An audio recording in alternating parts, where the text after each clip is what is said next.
In today's video, I am going to be breaking down some amazing strategies that you can use against a 2-3 zone defense. A 2-3 zone is one of the most popular defenses that teams run, so there's a lot of different ways that you can actually beat it. So let's get down and let's check this out. Really quickly, if you want a killer defense, make sure to go check out my Unbeatable Basketball Zone Defense book that is down in the description below. And if you like this app that I'm using where I can draw on the video, it's down in the description as well. It's called the Playbook.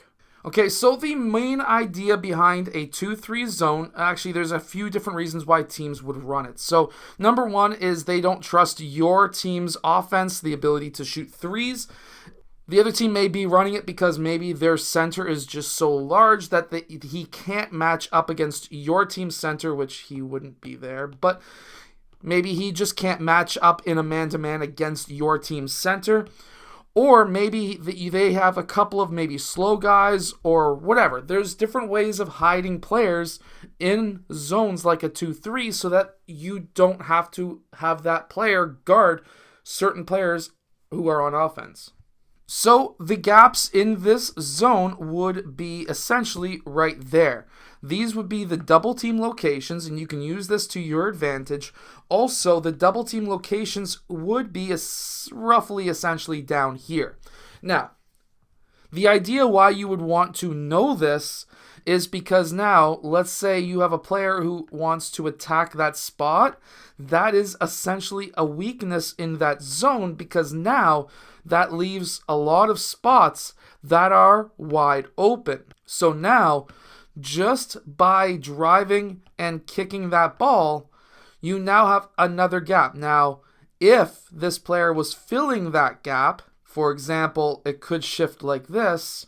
Now, we can swing that ball around, drive, kick, swing. Now, you'll have an open three here, potentially. If this man closes out to allow for this man to come over and, of course, now play defense, before dropping back down, if we can swing that ball quickly to now player 4 as an example, you now have an absolutely wide open driving lane.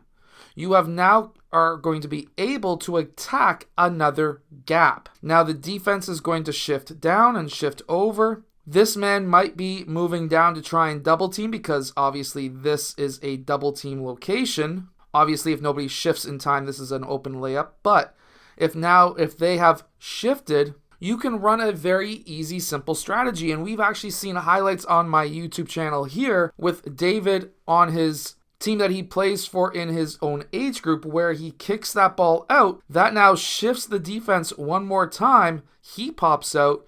Now he has an open three.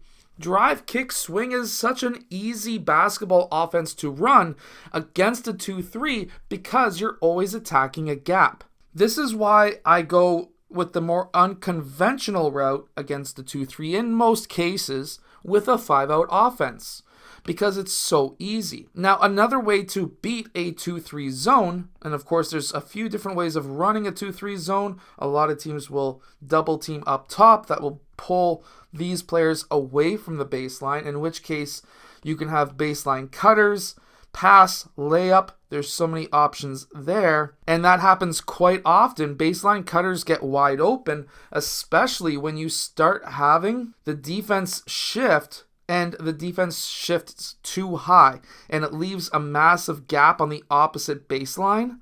These lob passes to these weak side baseline cutters are extremely deadly. One way some teams will play a 2-3 is they'll have one player up top guarding the ball, and then one guy will sit back on that free throw line in case you run something like a overload offense, where, for example, if you pass over to player 2, player 1 and 3 swing, now you would have also player 5 go into the high post. The idea here is now player 1 will go and guard player 2 red will cover that high post, so that it doesn't leave too many options open. However, if you can swing that ball quickly enough, and you have these players switch, just as a random example, they don't have to switch high to low, and you can get that ball into, let's say, that high or that low post, now you can have player 4 cut This can be a bounce pass and floater up middle.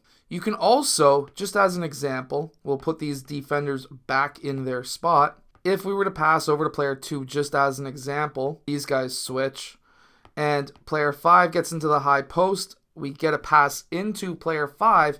Because it's the high post, that can usually lift player 5 up. And if player 4 can then box out player 3, this can be a high to low post pass for the easy layup also. And then this has got to be one of my most favorite options in or against a 2-3 zone. And that is having player 1 pass over to player 3. And a lot of teams will actually run this, and there's so many different ways of doing this. But player 4 has to shadow until player 2 gets over there.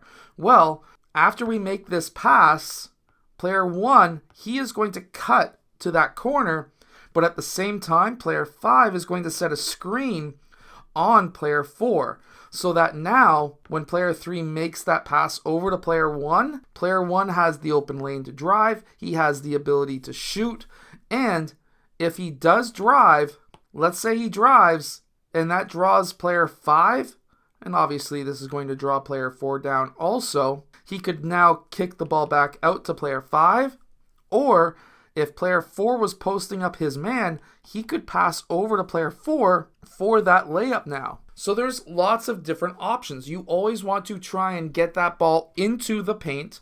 One of the most deadliest ways to beat a zone is by getting that ball into the paint, either into the high post or a low post, and then doing a post-to-post pass, getting the ball into the paint and kicking it, or by attacking a gap. These are some simple ways that you can beat a 2-3 zone. And if you can develop plays or pick plays from a playbook that you like that have these principles, you are going to be very easily going to be able to beat most, if not all, zone defenses, but specifically today, a 2-3 zone. I hope that you've enjoyed today's video. Make sure to go hit that like button, subscribe. Make sure to go check out my Unbeatable Basketball Zone Defense book that is down in the description. And also, if you want to use the app that I'm using with the clipboard, you can get that down in the description as well.